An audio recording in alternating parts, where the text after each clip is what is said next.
Saudi আরবে বাংলাদেশি কর্মীদের ওপর যৌন নির্যাতনের বিষয়টি অত্যন্ত স্পর্শকাতর এবং দুঃখজনক একটি বাস্তবতা। সাধারণত নারী গৃহকর্মীদের ওপর নির্যাতনের খবর গণমাধ্যমে বেশি এলেও সাম্প্রতিক বছরগুলোতে পুরুষ কর্মীদেরও বিভিন্ন ধরনের শারীরিক, মানসিক এবং যৌন নির্যাতনের শিকার হওয়ার তথ্য সামনে আসছে। 2026 সালের বর্তমান প্রেক্ষাপটে এবং গত কয়েক বছরের মানবাধিকার রিপোর্ট ও অভিবাসন বিশেষজ্ঞদের তথ্যানুযায়ী এই সমস্যার মূল দিকগুলো নিচে তুলে ধরা হলো। 1. যৌন নির্যাতনের আড়ালে থাকা বাস্তবতা। পুরুষ কর্মীদের ওপর যৌন নির্যাতনের বিষয়টি আমাদের সমাজে একটি ট্যাবু বা লোকলজ্জার বিষয়। ফলে অনেক পুরুষ কর্মী চরম নির্যাতনের শিকার হয়েও মানসম্মানের ভয়ে মুখ খোলেন না।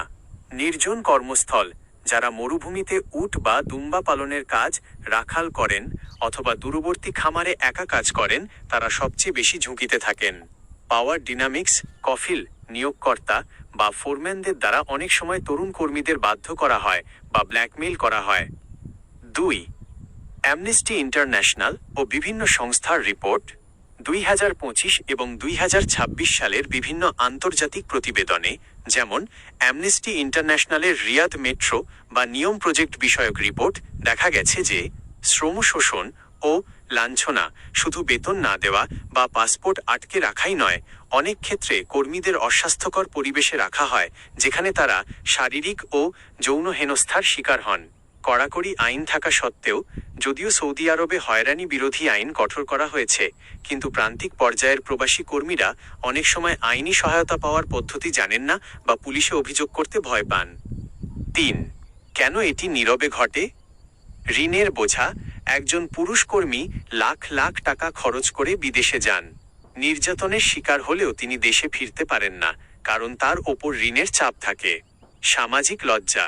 পুরুষদের ক্ষেত্রে যৌন নির্যাতনের বিষয়টি প্রকাশ করাকে আমাদের সমাজ ব্যবস্থায় পুরুষত্বহীনতা বা লজ্জার চোখে দেখা হয়, যা ভুক্তভোগীকে চুপ থাকতে বাধ্য করে। ভাষা ও আইনি বাধা। সঠিক ভাষা না জানা এবং কফিলের হাতে পাসপোর্ট থাকায় তারা পালিয়ে গিয়ে বিচার চাওয়ার সাহস পান না। 4. প্রয়োজনীয় পরামর্শ ও পদক্ষেপ।